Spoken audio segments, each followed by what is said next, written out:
now. I coordinate the reception out front, and I'm really glad to see everybody here tonight. We've got a fabulous event for you tonight, but before I introduce our speaker, I want to say a couple of announcements. Of course, this issue of the History Lecture Series is December of our 10th season, which is wonderful to think about. We will not have a lecture in January because of the holidays, of course. So I'll say Merry Christmas and Happy New Year's to you now. We take a break in January and then we come back in February. And that one is going to be, I know it's listed in the program tonight as the history of Treme, but we're going to actually do voodoo with a little bit of the history of Treme with it. So it should be a really interesting lecture for us. Dr. Warner wanted me to let you guys know that there's a little bit of a change in the schedule tonight. He can't be here right now because he is on his way back from a conference for the school with our accreditation body. And he's instructed us to keep him here till about 10:15 so that when he shows up, he can tell you all hi. I'm going to introduce you right now to our speaker tonight, Mr. Boudreaux, give you a little bit of his background. He's a local gentleman. He was raised in Gretna and Plaquemines Parish. He attended high school at River Oaks Academy. He went to both UNO and Loyola, graduating from Holy Cross with his bachelor's degree. He went on to UNO to get his master's, and his work has been in the police field from the very beginning. He started with the Gretna Police Department. He moved on to the FBI in Newark, New Jersey as a special agent. He worked in New Orleans after that as a special agent and then was promoted to a supervisory special agent here in New Orleans. He went to the headquarters in DC with the FBI and became a team leader there. And then he returned to New Orleans as an assistant supervisory special agent in charge here in New Orleans. Tonight he's going to speak on the Joint Terrorism Task Force and give us a little bit of the lowdown on what's going on around the country and our local area as far as terrorism goes. Mr. Boudreaux, ladies and gentlemen.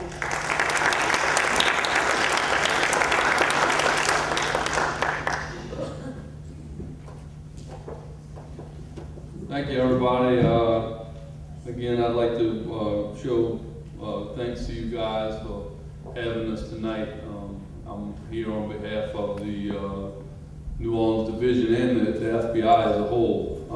I'll try to keep it interesting. I don't know about it if it'll be as interesting as voodoo, but hopefully you guys will learn something here tonight, and I'll learn something as well speaking to you folk.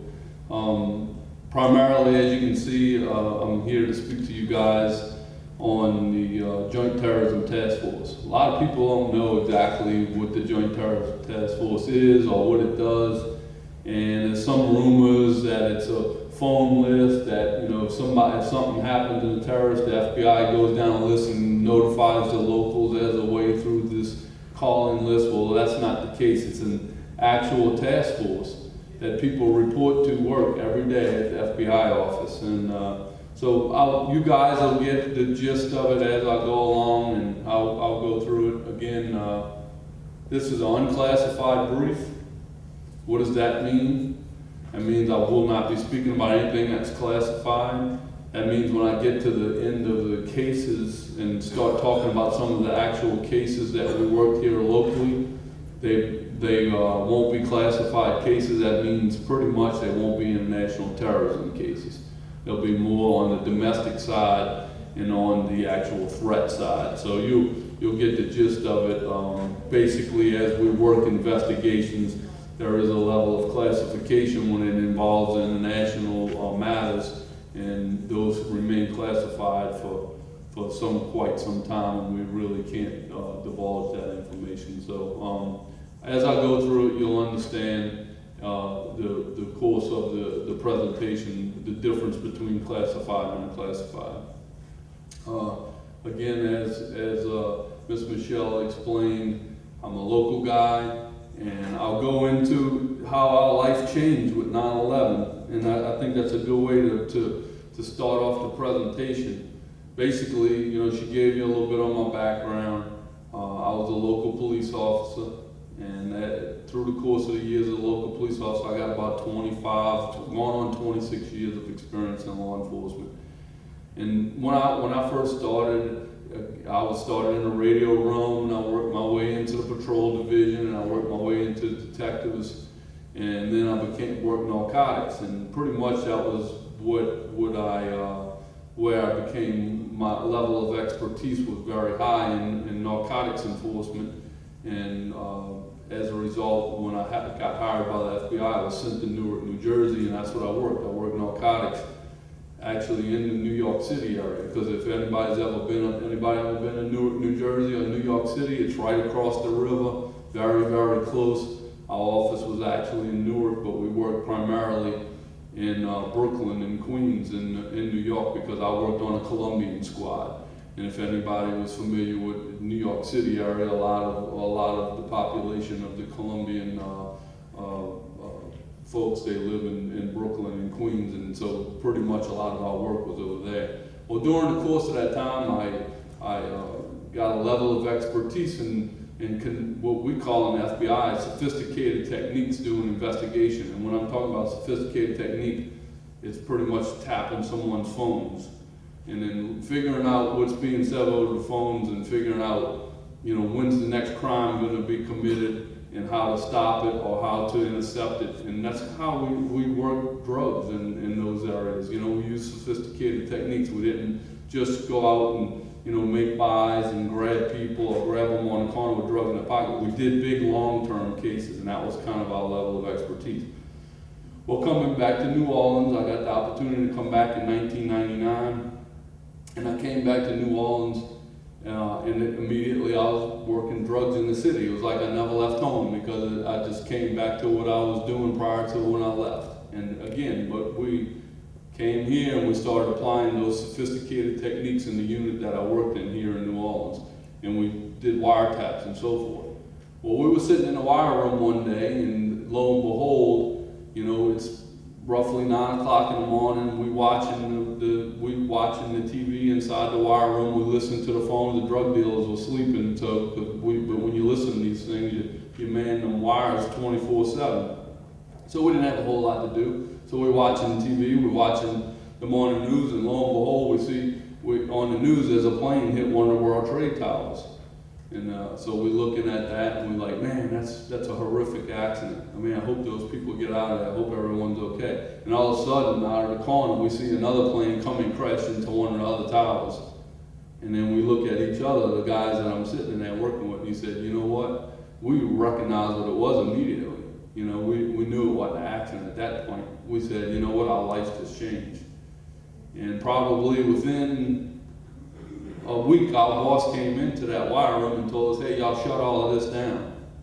You guys, we need y'all to start working terrorism.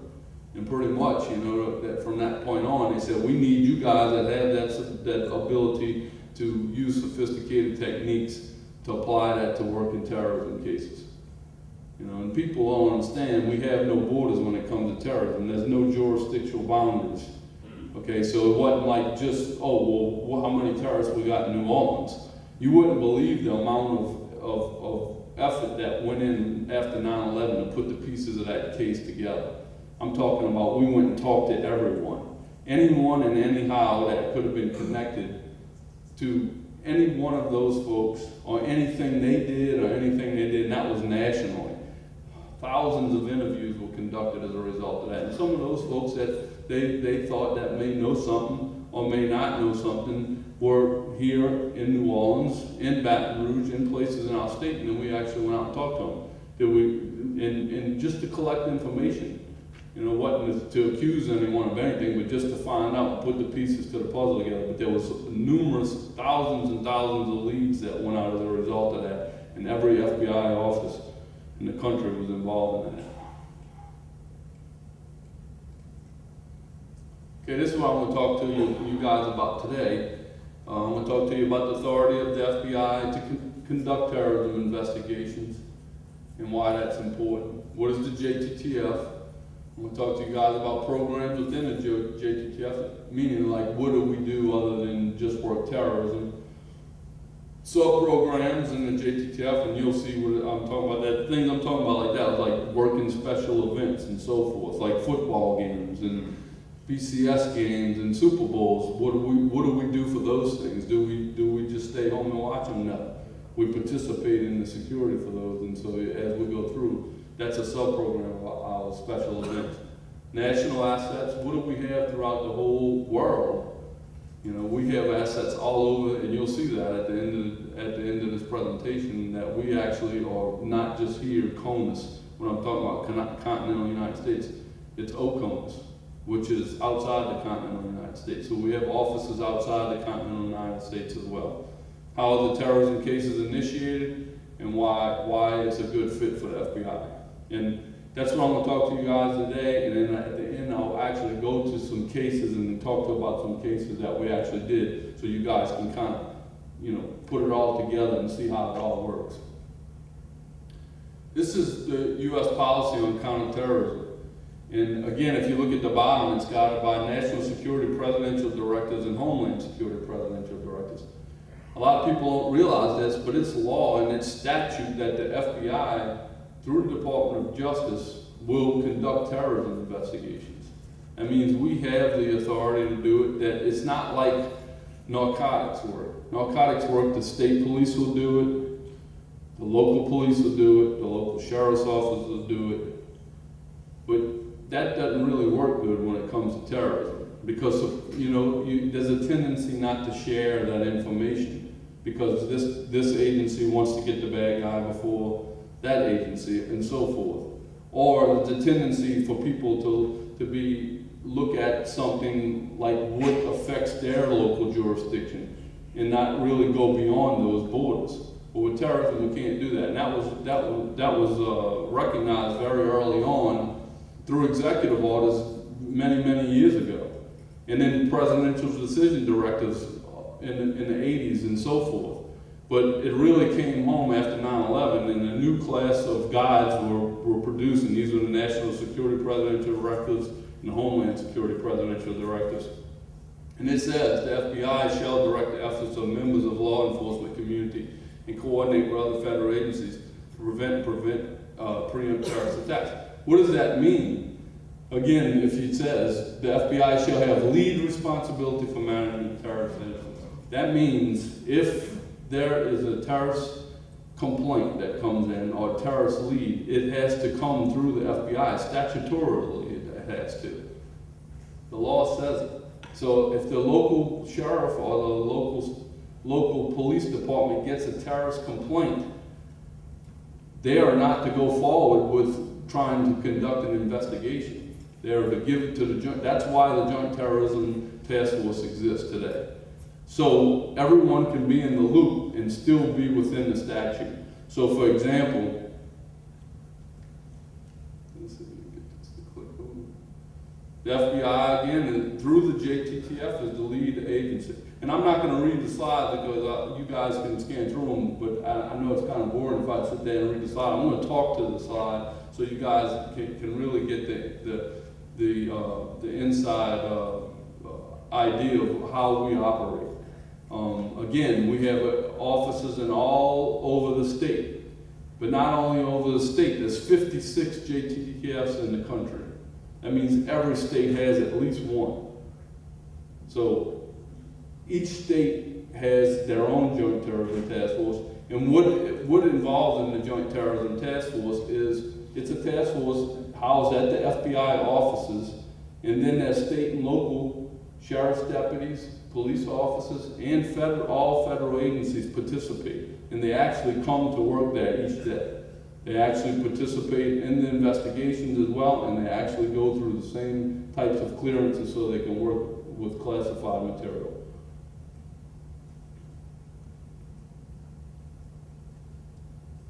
And here in New Orleans, it's Squad 7, that is the JTTF. And again, our number one goal is to prevent terrorism first, not just catch the bad guy.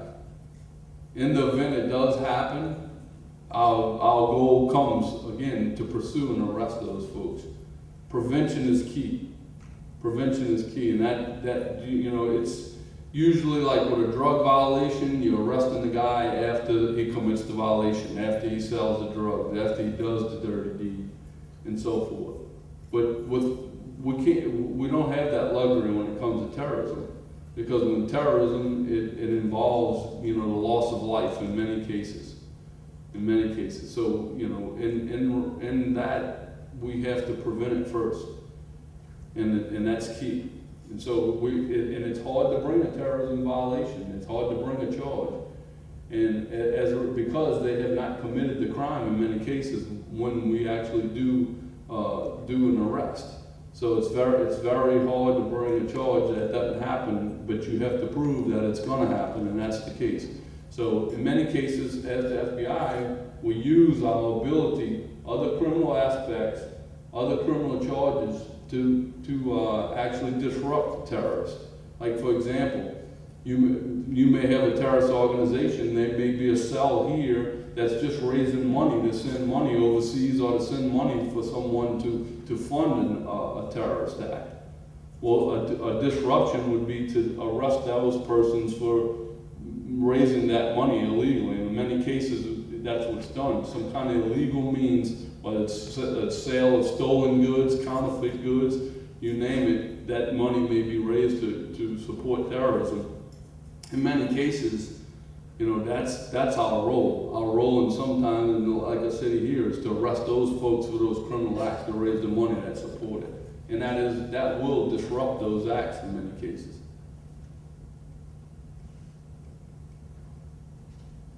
FBI counterterrorism role, again, it's how many folks believe that the Department of Homeland Security was involved, is responsible for investigating terrorism? Anyone ever believe that just by the basic name, Department of Homeland Security? It's common, and they are our partners, and they do work, but they work through us on the Joint Terrorism Task Force when it comes to investigations. You see the word investigative efforts? Basically, that's the difference between our counterterrorism role in the Department of Homeland Security. We work counterterrorism, we prevent it through investigative means, and the Department of Homeland Security and prevents it through matters typically security.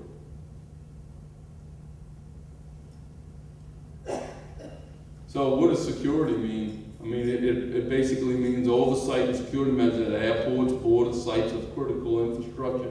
Like for example, you guys have you guys have oil and gas refineries here, correct? Right down the road, Murphy. You got Chevron right here.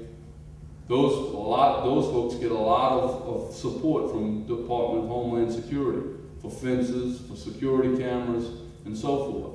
That's not something the FBI does. That's a security measure. Now, if someone called and made a threat against that plant, then we would be involved. The Joint Terrorism Task Force would investigate that. We investigate those very commonly, you know, when folks don't know exactly what it is. For example, if someone stops on the side of the road and takes a picture and starts snapping all kinds of photographs of that oil refinery, is that a crime? No, it's not a crime.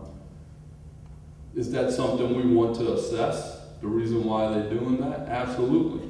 And we will do that. For example, if they're at Murphy and someone at Murphy, the security, gets a license plate number off that vehicle, I guarantee you we're going to be going to talk to those folks and wanting to know why they were taking the pictures. A lot of times it's for a science project or something like that, but at the end of the day, we do track those leads down. And that's something some members of the JTTF will actually do. We would get that piece of information, we'd run with it, and we'd track it down. I mean, a case like that, it's not really a case, we call that an assessment. It might take, 3-4 hours to do by the time we run database checks and go check into it, but that's something we do. But that's investigative, prevention through investigation, correct? All right, this is the basic makeup of the New Orleans Joint Terrorism Task Force, and as you can see, I spoke to it earlier, how you have all the different state and local agencies as well as the federal agencies. As you can see, like here in St. Bernard Parish, you guys have 2 officers assigned to it, and some of the agencies have 2 agents or 2 officers assigned to it. We call them task force agents. So at that point in time, those folks actually get deputized by the FBI. They go through the same background clearance that any FBI agent goes through. But these are folks at that agency. For example, in this case, the St. Bernard Parish Sheriff's Office has basically brought forth and said, these are the folks that we want on the task force. And in the case here in New Orleans, it's Les and Gina that's sitting right over here on our far wall.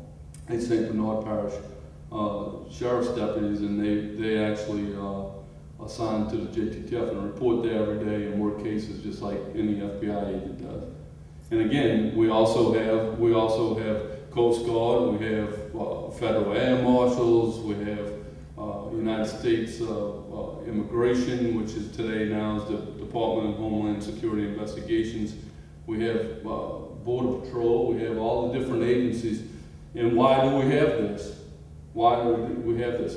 Well, number one, no FBI agent knows everything, okay? They're not the know-all. If somebody tells you that, that's not the truth, but I know we like to tout that. But at the end of the day, there's levels of expertise in different agencies that we don't have, and that's how you work a task force. You use it as a force multiplier.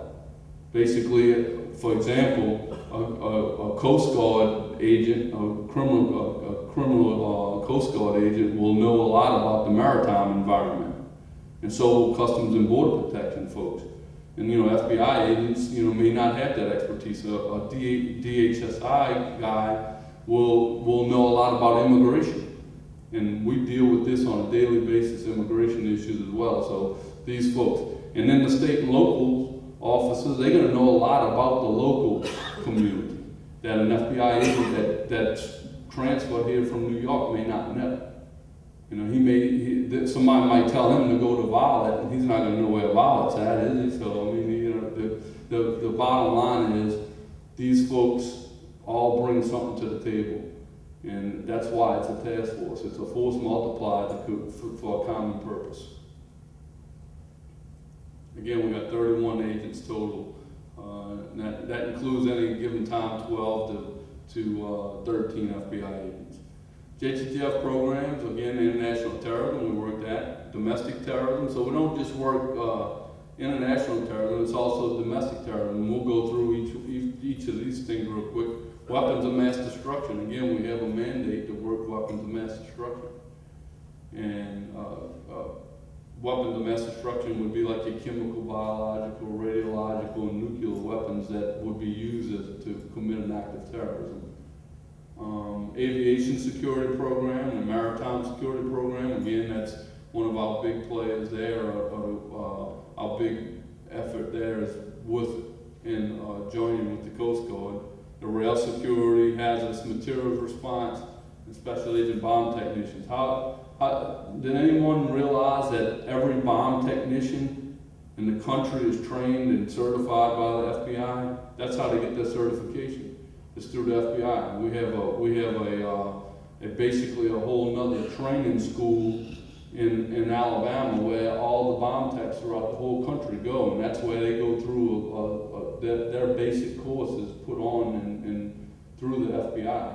It's an FBI school, and that's where they learn to become bomb technicians. Evolving International Terrorism Group, we have a 280 named groups. Some, occasionally some are being added. We always know Al Qaeda is one of our top. Is our top threat, not one of them. It is the top threat. But now you have Al Qaeda spreading out. You have Al Qaeda now in the Arabian Peninsula. You have Al Qaeda in the Middle East. You have Al Qaeda in Iraq. So Al Qaeda as a whole is the #1 threat to our country. Palestinian-based groups, and you see them like Hamas, Hezbollah, and many others. We see a large amount of fundraising going on for these terrorist organizations here in the country, or that they are a lower threat again for attack, but again through through fundraising and so forth, they still pose a threat. State-sponsored groups would be, like for example, like Iran would be considered a state-sponsored group. You know, we're under constant threat from a country that may be proliferating weapons that can hurt us. Separatists, you have separatist movements, and also narco-terrorists and so forth. And like years ago, like a lot of folks heard a lot about the IRA. You know, these are lower threats to us, you know, but at the end of the day, those are known and named terrorist groups.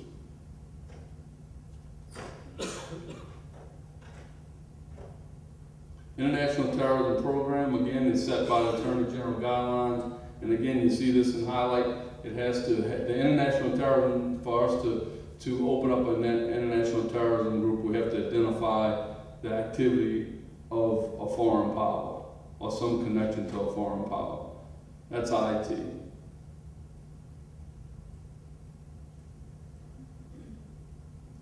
Domestic terrorism is regulated also by Attorney General guidelines, but in particular, these are usually considered criminal cases in an effort. And in many cases, like for example, if it would be KKK or something like that, it comes with a civil rights violation attached to it. And then again, those sub-programs of that are like our aviation and maritime security. That also has a venue in international terrorism as well. Everybody knows who this guy is, right? Tim McVeigh. What was he considered? International terrorism or domestic terrorist? Domestic terrorist. He's probably the most well-known domestic terrorist we have, and no longer with us. But at this time, you know, this was a horrific act, and basically over some ideology he had. It wasn't, you know, he wasn't part of a group. He was just an unhappy person, and he had a twisted mind. But basically, he committed an act of domestic terrorism. These are more domestic terrorism groups, as you can see there. You know, that's the Tim McVeigh in Oak City. You have groups that are animal rights groups, like, you know, anybody ever heard of ALF and ALF? Earth Liberation Front, Animal Liberation Front. These are folks that basically have single issues that cause them to do acts of terrorism. That's what they're doing, acts of terrorism in the name of those issues, single issues. And then, of course, we have white supremacy groups, right-wing groups like that, like the Ku Klux Klan. And again, these are how we kind of lay it out. We looked at the right wing, the left wing, and single issue groups. And I kind of just discussed that just now. Your left wing groups are basically groups that were you know, wanting to have their own government type, almost like a sovereign issue. This is a prime example of eco-terrorism. And eco-terrorism, like for example, and that's like the Earth Liberation Front, like if someone would come in to build a subdivision, and a common act of terrorism for them would be to basically, once the houses go up, maybe burn them down, tear them down, sabotage them, and so forth, which usually comes with a lot of economic loss. You know, but still, you know, that affects the economy.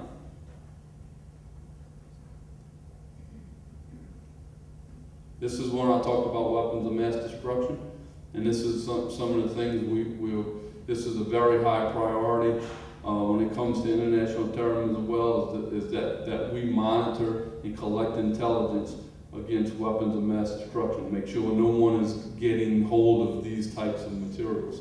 And for example, as you can see, the different types of weapons that could be used against us. In particular, the case I'm going to talk to about tonight would have been a weapons of mass destruction case here in St. Bernard, but it was a hoax case. And we see a lot of that, and I can talk about that because that's unclassified, and I'm going to talk through a case, but so you can kind of see how we conduct an investigation and how we follow up on it. These are the special event programs I talked to you about. We participate in all of these. We have what we call SAT teams, and you saw that was 30 30 some odd JTTF agents.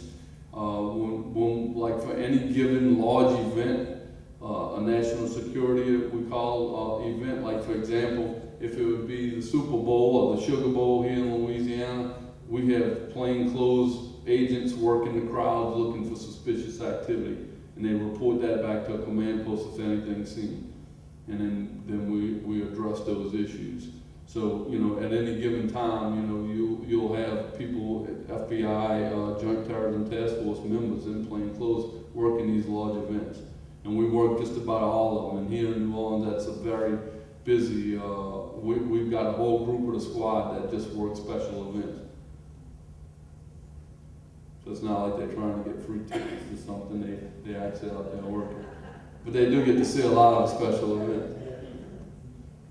The aviation sub-program, we work very close with TSA on this. We have an air marshal and a criminal investigator from TSA assigned to the squad. Just about anything that goes on at the airport, like someone trying to carry a firearm onto an aircraft, and it happens, believe it or not. You have people trying to go through security and they carry on with a firearm. We get notified of that, and we do an assessment on that. A lot of times it's someone that went hunting and they forgot that pistol in the side pack, and they didn't recheck their luggage, and that happens. That person does get sanctioned. In many cases, they do get charged. But again, we do investigate those, because we investigate it and we run it out to make sure that person had no ties to terrorism. The Maritime Security Program, again, we coordinate with the Coast Guard. And the motor, if you see what the motor is basically the Maritime Operational Threat Response. Again, you know, the Coast Guard has the boats, you know, but if it's involved in terrorism investigation, they bring us out there on boats to conduct the investigation. We do a lot of boardings with the Coast Guard on the ships to conduct interviews and so forth of folks that when they come in what we call a high interest vessel. You know, we get manifest of the names of the people coming on the vessels, and if our analysts scrub those names in many cases. If it's someone of interest from a foreign power, we do go board that ship and go interview those folks. And the Coast Guard's our partner on that. The motor, again, that's the maritime, that we spoke to that. And just so you see some of the assets we got, one of our, like this is, anybody know what the loop is? That's a big asset piece of national infrastructure we have here in the country. People don't realize that thing right there, you see that ship out there, that's a super tanker. That's one of the only places, and that's off the shore of Louisiana, that's one of the only places that super tankers can offload their cargo. Super tanker can't come into the Mississippi River. It'll scrape bottom. So, I mean, that thing needs 115 feet of water basically with its load to float. And as a result, that thing comes in with hundreds of thousands of barrels of oil on it. It sends it through a manifold system that comes inland, and that refeeds all the refineries here and all over the country as well. That's a piece of infrastructure that it's not classified, but that's why I'm speaking about it. But people don't realize that's what we have. Some of the infrastructure we have here in Louisiana, it's amazing. That thing, you know, I've been told that that's responsible for imported oil. Sometimes almost that's responsible for the offload of 18 to 20% of our oil that comes in through the nation. So that's a big asset. We work very closely. Our maritime program works very closely with these folks for security matters. We're working constantly to collect intelligence to see if there's any threats against that facility as well as the other gas and oil plants. And we do some training out there. This is some motor training. That's one of our aircraft. And we do tactical training. As you can see, that's the ship. I mean, that's a helicopter next to the ship, so you get an idea how big that ship is. But, you know, most of those super tankers are 900 foot plus, so that's huge. But the type of training we do is actually, we actually do training in case someone would try to do something nefarious to that platform, is to basically take it back or to protect it. And we have a tactical responsibility when it comes to terrorism. And you can see these are actually some of our HRT guys are actually fast roping onto that platform training. And again, we work with the Coast Guard, like I said, and you'll see in many aspects, their assets, we train with their assets as well as they train with us. So we, in the event something happens, we're familiar with their standard operating procedures as well. And, you know, it's not going to be what I commonly refer to a cluster. You know, we're basically going to be able to get there and get in and out and using other folks that we're familiar with, his abilities as well as our own. And actually, that you can see this is years ago, but we actually used to do firearms training outside of those aircraft where we'd actually engage targets downrange. We are an enhanced maritime office here in New Orleans, and as a result of that, we actually have these rigid inflatable boats. They call them ribs, and we actually have our agents. Our local SWAT team is trained actually to board boats that are moving, and this is how they do it. They basically, in case there's a ship or something that's taken underway, we would be prepared and we train to be able to take that back. And you can see that's basically they call it a hook and ladder. The guys pull up to the ship while it's underway and hook onto it and climb onto it. Rail security program, very similar to the aviation program. This is our hazmat program, and basically the hazmat program you'll see laid in some slides down when I talk about the cases. We actually use them, and particularly they use when they're dealing with.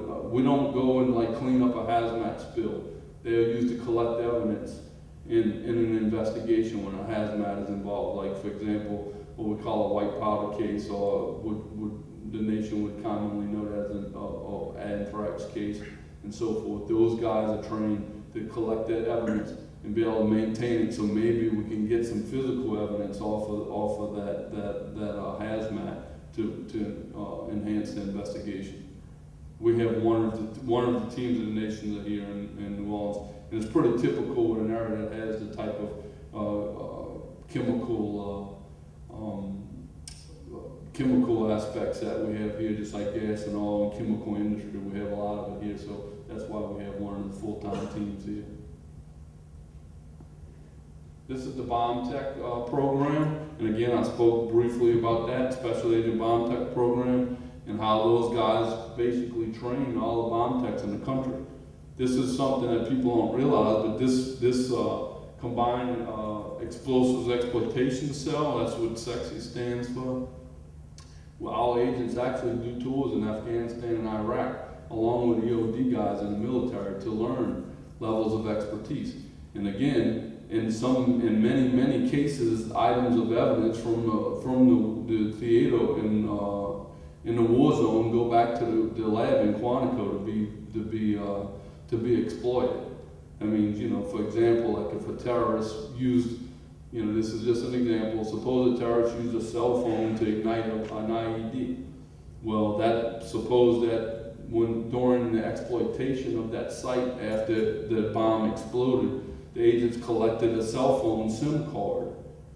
That would be sent back to the FBI lab in Quantico, and they would exploit that data off of there. They would try to figure out who set that thing off, even though it's in a war, in a theater in war. Basically, we were involved in that way in these types of investigations.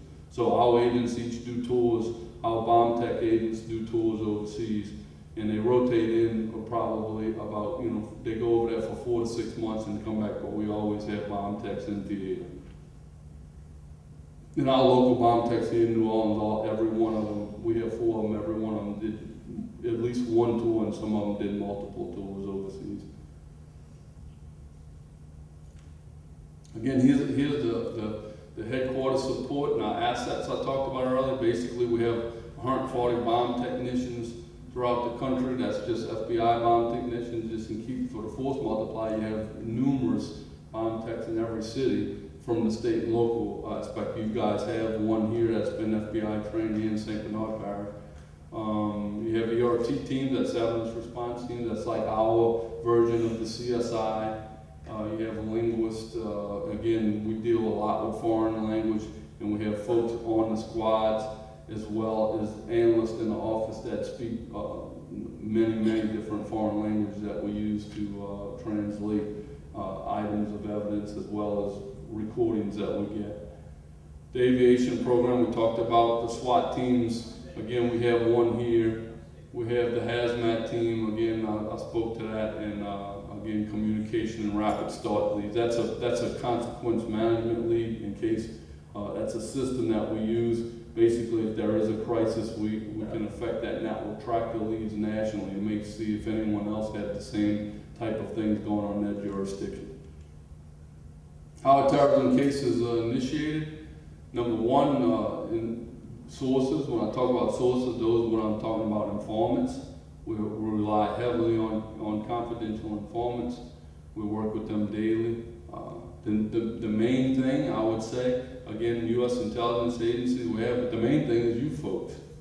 That's how they initiated tonight. The cases that we've been able to successfully to prevent, the ones you've seen on the news and that nationally, most of those cases came from a tip from someone in the public. And it could be someone in industry, it could be someone that locally in a neighborhood that saw something. But that being said, that's why we do this. That's why I'm here today, to do outreach to you folks, to let you know what we do and what we cover. So next time, if you see anything suspicious, you know who to call. Okay, and in our aspect, the way we work those things, and I'll hit that real quick. Basically, if we get human intelligence on something, it goes into a system called Guardian. And what Guardian does is, Guardian is a system that's nationally. The complaint goes in there, we assign the complaint, we start working it, but if someone in Houston, Texas sees something similar to it, if they type in, say it was the guy taking the picture at the plant, and there's a license plate number, when we type that in to open up our assessment of that, it may hit that it was in Houston, Texas doing the same thing 2 days ago. And that's a system it's a connected dot system. We rely heavily on that during our assessments. When I talked about classified, international terrorism investigation or ordinarily classified secret. And all of this is based on the method in what we receive the information. So if we receive it from a foreign intelligence service or from our OCONUS intelligence service, that may classify that. In many cases, some of the information in those cases are of foreign origin, and that makes that secret. What makes it top secret is basically those folks.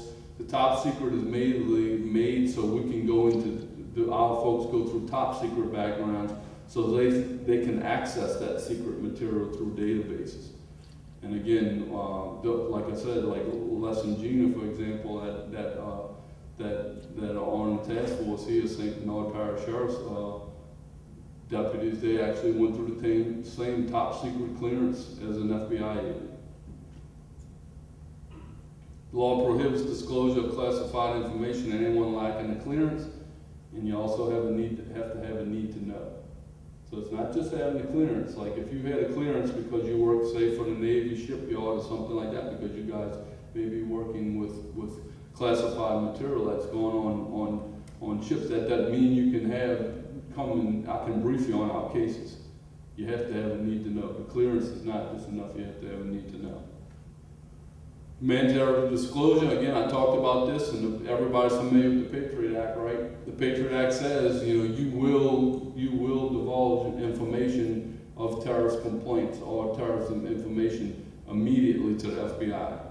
And again, expeditiously disclosure of WMD as well, potential threat is immediate disclosure. That means basically, folks that, law enforcement agencies have to, by law, have to bring it to our attention, because we can't have unilateral investigations. You have to have one investigation when it comes to terrorism if it's a specific complaint. We can't have this agency looking at it and that agency looking at it, because something may get missed at the end of the day, that's why we work together in a task force atmosphere.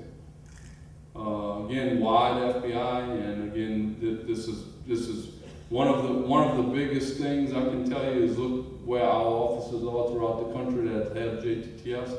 That's the locations of all the JTTFs. And as you can see, if you go into California, there's a cluster of them right there, and you'll see the little white bullseye with the red dot. Those are actually those are annexes to those JTTFs. So you can see where the large populations are. You have a lot of coverage. Like for example, in New York City, you probably have about, I'd say, probably about 600 agents working terrorism over there. You know, and that's an office that has probably 1,200 agents in it, and there are probably 600 of them working in terrorism matters. You know, like here in Louisiana, the biggest squad in the office is the terrorism squad. That is the #1 priority of the FBI. And then we have our LEGACs. These are the foreign countries that we have offices in that work outreach for our international terrorism program. And so you can see the different countries. Again, a lot in the Middle East, a lot of countries, and pretty much any country that'll have us, we there. That's pretty much the mindset.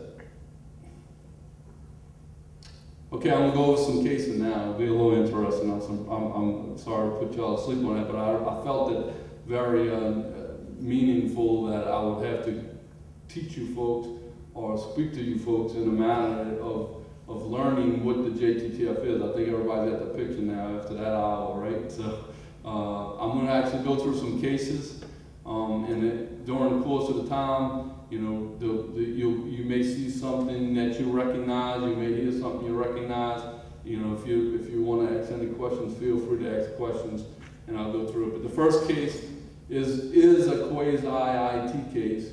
But it really wasn't an IT case here. It was more of a criminal case on this end, but it had overseas connections, and that's why I can talk about it because it's not classified. United States versus Hamden. This was a case that we worked in the aftermath of Hurricane Katrina. I mean, everybody knows a lot about Hurricane Katrina. I was here for it as well. Our office got wiped out.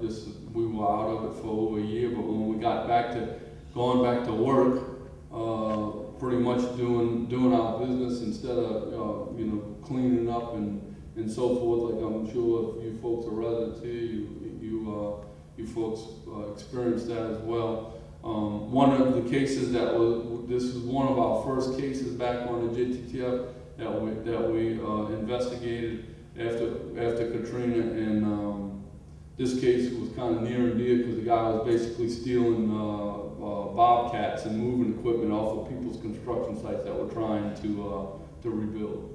So this case actually started in January of 2007, and this is going to show you how why it's a good fit for the FBI to deal in the terrorism with terrorism matters. This was a public corruption informant that basically gave information, and it ended up leading us to a terrorism matter, a potential terrorism matter, I should say. But basically, this public corruption, and the reason why I'm saying because the FBI works all criminal aspects when it comes to federal law. And so one of the public corruption agents came to us and said, hey, we got a cooperating source or an informant that's had some information on a guy by the name of Ali, and he's given a phone number and he's selling stolen heavy equipment. And why would he come to us? Just because the guy's name is Ali? No. Just because the guy thought he was Middle Eastern? No. The guy provided a phone number, and what happened? The public corruption, any squad in the FBI office has access to the databases. And so they can run basic information, and if it hits on something, then if it hits on a terrorism case, they bring it over to us. This matter, this guy was boasting that he could sell heavy equipment to this informant, and this informant got a phone number from the guy. He brought it to the attention of his handling agent. His handling agent ran the phone number, and the phone number hit that it was also contacting a case in Florida that was a potential international terrorism case in Florida. That particular phone number, through the records, called that person out in Florida. And so they said, hey, there might be some connectivity to this guy. Do y'all want to handle the case? Whether it's criminal or not, we handle it. The JTTF took the case. So immediately we kind of try to brainstorm, what are we going to do with this phone number and this information? And one of our police officers on the squad says, he said, well, why don't we just call the number? Gee, that's easy, right? We said, okay. So he said, I'm going to call the number and actually see how brazen the guy is and see if he'll sell me a piece of equipment. So lo and behold, he took the number. He didn't even give up the source of information. He called the number and said, hey, I heard you got some equipment to sell cheap. And the guy said, absolutely. What you want? He said, I got bobcats, I got tractors, I got backhoes, I got whatever. He said, what do you want? And so basically, we said, well, we'll take a bobcat. We figured we could afford that because of, the backhoe is probably about 30 grand a bobcat, Yeah, we figured a stolen bobcat might go a little cheaper. But believe it or not, you look at that piece of equipment, brand new, that piece of equipment is probably about $30,000 with a trail and all that. It's probably $35,000 in the ballpark. But this guy he said, yeah, I got bobcats for sale for $5,000 and they ain't in good shape. So we said, well, we know they stole them with that kind of information, common sense tells you. So lo and behold, we made arrangements to go look at a piece of equipment. It's not like they don't have a license plate number on that piece of equipment. So it's not like you can run it in NCIC and it comes back stolen, but there was a serial number on it. We went back later that night, the agent slid up underneath it, got the serial number, and then we found out that it wasn't registered stolen in NCIC, but Bobcat keeps records of all their vehicles, because basically when you purchase a part, you got to give a serial number. That serial number matches the part, and the owner of the vehicle did report it the Bobcat as stolen. But you got to keep in time. I know that's almost 2 years after Katrina. Things were still in an array where things wasn't getting properly reported as well, and that thing was, the report on that stolen equipment was in a backlog and it wasn't entered yet. But we did find out from Bobcat that was stolen. So we said, right away, we can start working this thing as a stolen piece of equipment. How many people would say, well, what the FBI is doing, why didn't the local sheriff do this? Again, because of this tie, we had this tie and this concern about this guy and who's he calling. So we're going to work it up, because our idea was to take this guy off criminally and then use that as leverage for him to give us information on about terrorist acts, correct? So, that comes to bad. We can use that criminal hammer to use it as leverage to find out information as well and to do investigation. So again, this was the guy, his name, as you can see, was Mason Hamden, and he was a Palestinian guy who basically moved here when he was about 14 years old, and he'd been living in the United States since, and he was a U.S. citizen. And at the end of the day, he was naturalized after he moved here. But then again, we're looking at it and we're saying, well, we're not sure if there's any connectivity. Nothing showed us that it was connected to terrorism, so we kept on working it. And we said, well, let's bring this to a quick resolution. Let's talk to the guy. So basically, we engaged him with undercover officers, and his brother was involved in it as well. And we made up we figured out a way to get those guys to meet us to sell a piece of equipment using undercovers, talking to them on the phone as well. And as a result of that, we decided that we would meet with them and make the deal.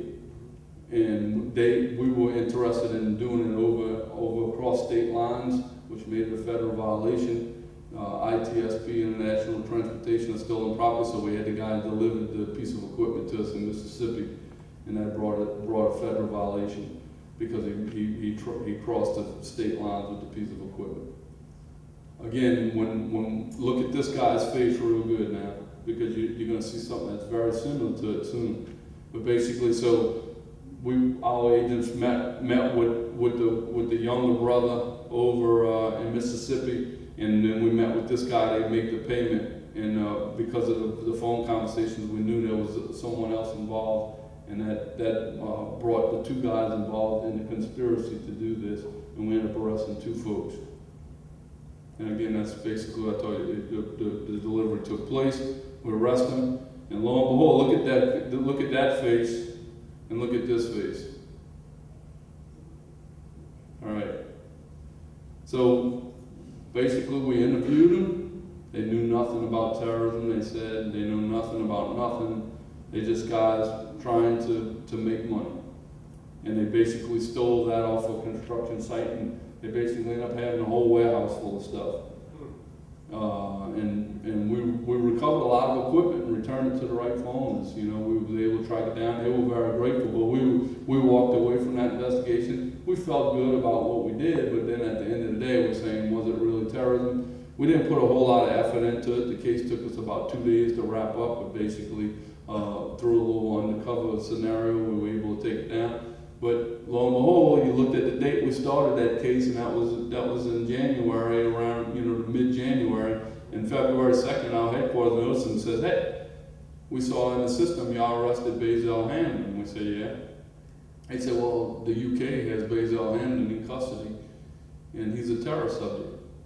We're like, "Okay, maybe they got the same name." And they say, "No, he's the background on him brings the guy, back to a family in Louisiana, in Gretna, actually. The guy, they were from Terrytown, if y'all know where that's at." And we were saying, "Okay, but we got Basil Hamden." They said, "No, they got Basil Hamden, and he was getting ready to go." They had information that he was going to rob a bank with a bomb attached to himself.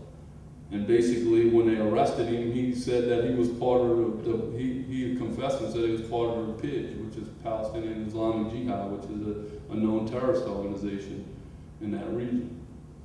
And lo and behold, they sent us this guy's fingerprints, and we were able, through our laboratory, to decide that he was not Basil Hamden, but the brother of Basil Hamden, who was Khalid Hamden. And so, I mean, what do we know? What do we think about that? Could there be some connectivity? Could brothers be involved in the same thing the other brother was involved in? If they grew up together in the same house, could they be part of the same terrorist organization? Possible. Do we know that? No. But did we deter something? Did we disrupt something maybe down the line? Who knows? But that's the whole part of prevention in investigations.